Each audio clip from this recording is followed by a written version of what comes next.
साखर 45 रुपयांना झाली। 5 रुपयाचे फळ आता 30 रुपयाला भेटते। 25 वर्षात अफाट महागाई वाढली, पण धाराशिवच्या उमरगा शहरातील आरोग्य नगरीतील वाडीकर ज्यूस सेंटरमध्ये 25 वर्षांपासून 10 रुपये या अत्यंत अल्प दरात आजही ज्यूस विक्री होते आणि प्रतिवर्षाप्रमाणे जागतिक महिला दिनी सर्व महिलांना मोफत ज्यूस वाटप करण्यात येते। धाराशिवच्या डॅशिंग महिला पोलीस अधिकारी अश्विनी भोसले या वाडीकरांच्या उपक्रमात पोहोचल्या तेव्हा महिलांना सेल्फी काढण्याचा मोह दिसून आला। मंडळी, महागाई वाढली, जगणे कठीण झाले आहे, पण अशा या महागाईच्या काळात स्वस्ताई आणून केवळ सेवा स्वरूपात व्यवसाय करताना गेल्या 25 वर्षांपासून हा वाडीकर परिवार दिसून येतोय। 2 एप्रिल 2000 साली वाडीकर ज्यूस सेंटर या नावाने आरोग्य नगरीत संजय मारुती बनसोडे यांनी व्यवसाय सुरू केला। या ठिकाणी सर्व प्रकारच्या फळांचे ज्यूस अगदी 10 रुपये या अत्यल्प दरात वाडीकर परिवारातर्फे ना नफा ना तोटा या तत्वावर रुग्णसेवा स्वरूपात गेल्या 25 वर्षांपासून सुरू आहे। ज्या ग्लासमध्ये ज्यूस दिले जाते त्या ग्लासची बाजारात किंमत 30 ते 35 रुपयाला विक्री होताना दिसून येते। मग प्रश्न पडतो की वाडीकर परिवाराला हे कसं शक्य होतंय की अशा महागाईच्या काळात फक्त 10 रुपये ग्लास ज्यूस विक्री होते। वाडीकर यांच्या या सामाजिक कार्यात त्यांची 2ही मुले हातभार लावताना दिसून येतात। त्यातली त्यात वाडीकर परिवार हा दरवर्षी जागतिक महिला दिनी येणाऱ्या सर्व महिलांना मोफत पाहिजे तेवढा ज्यूस पोटभर पाजतात। दिनांक 8 मार्च रोजी पोलीस निरीक्षक अश्विनी भोसले यांनी वाडीकरांच्या उपक्रमाला भेट दिली। फीत कापून महिला दिनाच्या या सोहळ्याचे उद्घाटन करत सर्व उपस्थित महिलांना शुभेच्छा दिल्या आणि वाडीकर परिवाराचे मनोबल वाढवले। दरम्यान सर्व महिला आणि नर्सिंग स्कूलच्या मुलींनी पीआय अश्विनी भोसले यांच्यासोबत सेल्फी काढण्याचा मोह आवरत नसल्याचे दिसून आले। पोलीस अधिकारी अश्विनी भोसले या कोणालाही नाराज न करता प्रत्येक महिला, मुली आणि विद्यार्थ्यांना पुरेसा वेळ देत त्यांच्याशी सुसंवाद साधताना दिसून आल्या। आज महिला दिनाच्या दिवशी मला इथं बोलवलं वाडीकर दादांनी। त्यांचा उपक्रम खूपच स्तुत्य आणि प्रेरणादायक आहे। त्यांची प्रेरणा घेऊन बाकीच्यांनी पण स्वतःकडनं काहीतरी असं समाजोपयोगी काम करणं गरजेचं आहे।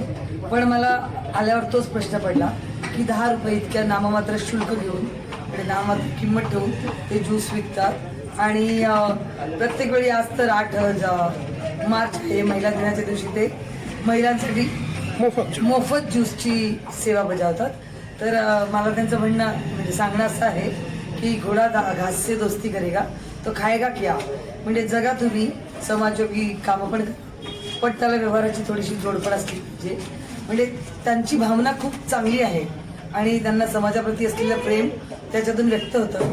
पण त्यांच्या फॅमिलीची, त्यांच्या कुटुंबाची वाताहत किंवा दुरावस्था यातनं होऊ नये, त्यांची फॅमिली पण त्यांना मदत करते त्या गोष्टी आणि याला त्यांचाही पाठिंबा आहे। त्याच्यामुळे मला जास्त कौतुक त्यांचं वाटलं की या सगळ्या गोष्टी करताना त्यांच्या पत्नींनी पण त्यांना साथ दिली। ते असं म्हणत नाही आहेत की तुम्हाला लष्कराच्या भाकरीला त्याची काय गरज वगैरे, त्यांनी त्यांना पाठिंबा दिला आहे। आजकालच्या जगात असं उदाहरण मिळणं दुर्मिळ आहे। माझा त्यांच्या कार्याला शुभेच्छा आहे आणि त्यांनाही काही मदत केली तर आम्ही नक्की करू। वाडीकरांच्या या स्तुत्य उपक्रम आणि समाजाप्रती उदार दृष्टिकोन पाहता माजी मुख्यमंत्री तथा राज्याचे विद्यमान उपमुख्यमंत्री एकनाथ शिंदे यांच्या वाढदिवसानिमित्त आयोजित एका सोहळ्यात शिवसेना युवा सेनेचे किरण रवींद्र गायकवाड, आकांक्षाताई ज्ञानराज चौगुले आणि इतर मान्यवरांच्या हस्ते नुकताच कॉमन मॅन या पुरस्काराने सन्मानित करण्यात आले।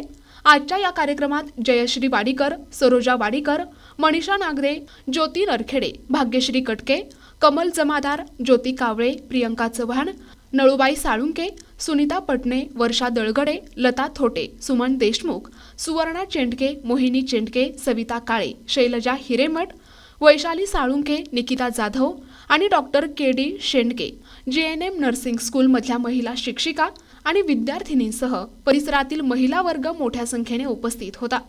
यावेळी पोलीस अधिकारी अश्विनी भोसले यांच्यासोबत काही क्षण व्यतीत केल्यानंतर सर्व महिलांमध्ये नवे धाडस, नवी उमेद आणि आयुष्याकडे पाहण्याचा नवीन दृष्टिकोन सकारात्मक झाल्याचे महिलांनी NTVशी बोलताना सांगितले।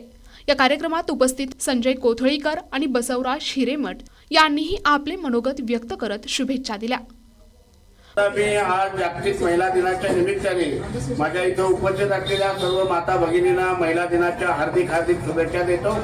कारण आपल्या भारतीय संस्कृतीमध्ये असं म्हटलं जातं यत्र नार्यस्तु पूज्यते तत्र रमन्ते देवता, म्हणजे ज्या ठिकाणी नारी मातेची पूजा केली जाते त्या ठिकाणी देव सुद्धा रममान होतात, असं अनन्यसाधारण महत्व आज महिलांच्या बाबतीत आपल्याला पाहायला मिळतं. आणि आज या महिला दिनाच्या निमित्ताने वाडीकर परिवाराने जो उपक्रम राबवलेला आहे अतिशय स्तुत्य आहे.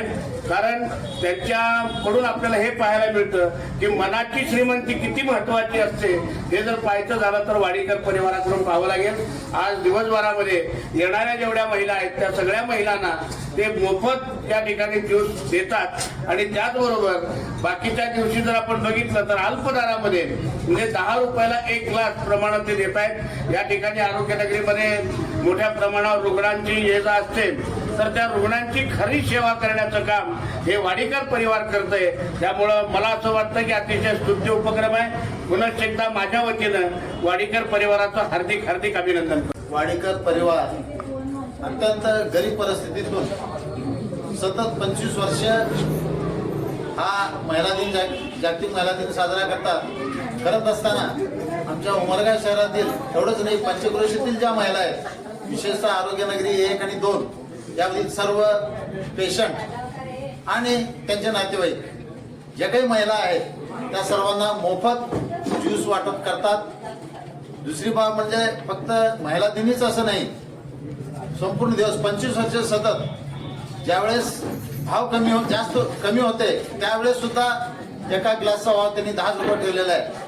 एक आपण समाजसेवा म्हणून हे उपक्रम ते राबवत असताना आज निरीक्षक श्रीमती अश्विनीताई भोसले ज्या डॅशिंग निरीक्षक असं मानल्या जातात सोलापूर, नागपूर, मुंबई, पुणे आणि धाराशिव या पोलीस खात्यामध्ये वेगवेगळे सिंगम अशा समजल्या जातात. कारण आमच्या शाळेतल्या ज्या लहान मुलं मुली आहेत त्या मुलांना छेडछाड करणारी टावळकर मुलं त्यांचा बंदोबस्त करण्याचं काम अश्विनीताई भोसलेंनी केलेलं आहे. एवढंच नाही पण नुकतंच आपण पाहिलं आपण त्यामध्ये होतो अपहरण झालं एका मुलाचं. त्या अपहरणकर्त्या मुलाला फक्त 12 तासामध्ये त्या अपहरणकर्त्यांच्या 4 जणांच्या मुसक्या त्यांनी बांधलेल्या आहेत. एवढंच नाही कालचीच घटना आहे आपल्या उमरग्यातील टवाळखोर जे खून मारामाऱ्या धमक्या देणारे जवळ पिस्तूल बाळगणारी जी 2 तरुण होती त्या तरुणांना 1 वर्ष धाराशिव जिल्ह्याची बंदी त्यांनी करून त्यांना कर्नाटकमध्ये त्यांनी पाठवून दिलेलं. प्रतिनिधी सचिन बिद्री, NTV न्यूज मराठी, उमरगा, धाराशिव.